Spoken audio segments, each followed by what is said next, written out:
Oila jamiyatning qo'rg'oni, undagi ahillik, mustahkam ma'naviy muhit jamiyat barqarorligida muhim o'rin tutadi.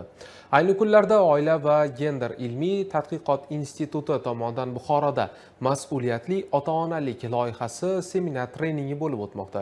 Milliy qadriyatlarga asoslangan farovon va barqaror oilalarni shakllantirish bo'yicha ilmiy, uslubiy va amaliy yondashuvlarni tatbiq etishga qaratilgan treninglar xususidagi batafsil muxbirimiz so'z yuritadi. Seminar O'zbekiston 2030 strategiyasini atrof muhitni asrash va yashil iqtisodiyot yilida amalga oshirishga oid davlat dasturi to'g'risidagi farmoni bilan tasdiqlangan amaliy chora-tadbirlar rejasi hamda bosh vazir o'rinbosari Oila va xotin-qizlar qo'mitasi raisi boshchiligida o'tkazilgan yig'ilish ijrosini ta'minlash maqsadida amalga oshirilmoqda.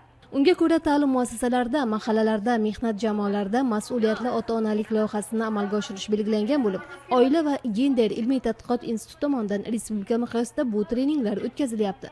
Buxoroda bo'lib o'tgan treningda tuman, shahar, oila va xotin-qizlar maskani mas'ullari, oqila ayollar harakati, sog'liqni saqlash, ichki ishlar, ma'naviyat ma'rifat markazi, mahallalar uyushmasi, din ishlar bo'yicha qo'mita va boshqa tegishli tashkilotlarning mas'ullari ishtirok etishdi. Treninglar malakali psixologlar tomonidan olib borildi. Joriy qilingan loyihani ko'zda tutgan maqsadi respublikani barcha hududdagi oilalarni mustahkamligini ta'minlash, oilalardagi farovonlikni to'la to'kis ijro qilinishi va ota-onaga bevosita mas'ul bo'lgan vazifalarni eng muhim jihatlarini ota-onalarga, oilalarga singdirishdan iborat.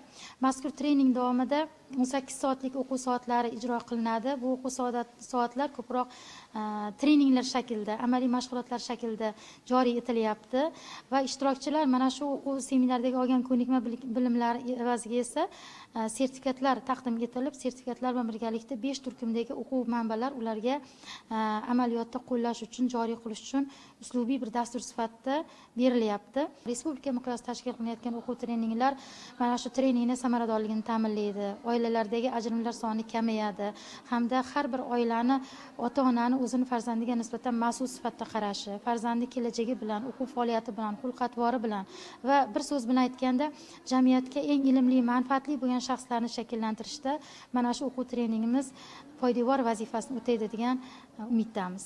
Mutaxassislarning tahlillari shuni ko'rsatadiki, bugungi kunda yoshlarni oilaga tayyorlash, ota-onalik ko'nikmalari va ta'lim dasturlariga ehtiyoj yuqoridir. Oilalardagi nizolarni barvaqt aniqlash va uni hal etishda, asossiz yoki arzimas sabablar bilan oilalar buzilib ketishining oldini olishda professional yondashuvlar, xususan psixologik, huquqiy, tibbiy bilimlar yetishmayapti.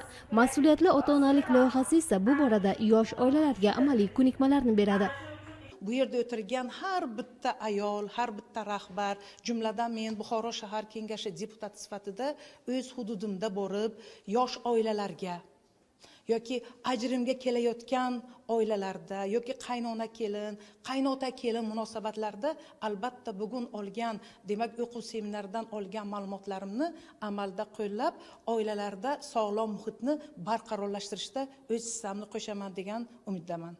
Bu qo'llanmadan bizga eng afzallik narsa shu bo'ldiki, men o'ylayman, biz ishlash jarayonida ko'proq ma'ruzachi vazifasida ishlagan bo'lsak, ana bu qo'llanmalardan o'rgangan narsamiz ko'rgazmali vositalardan mahallalarda o'z faoliyatimizga foydalanishimiz mumkin ekan. Masalan, yosh kelin-kuyovlarni oilaviy hayotga tayyorlash markazida ham men ma'ruza qilaman.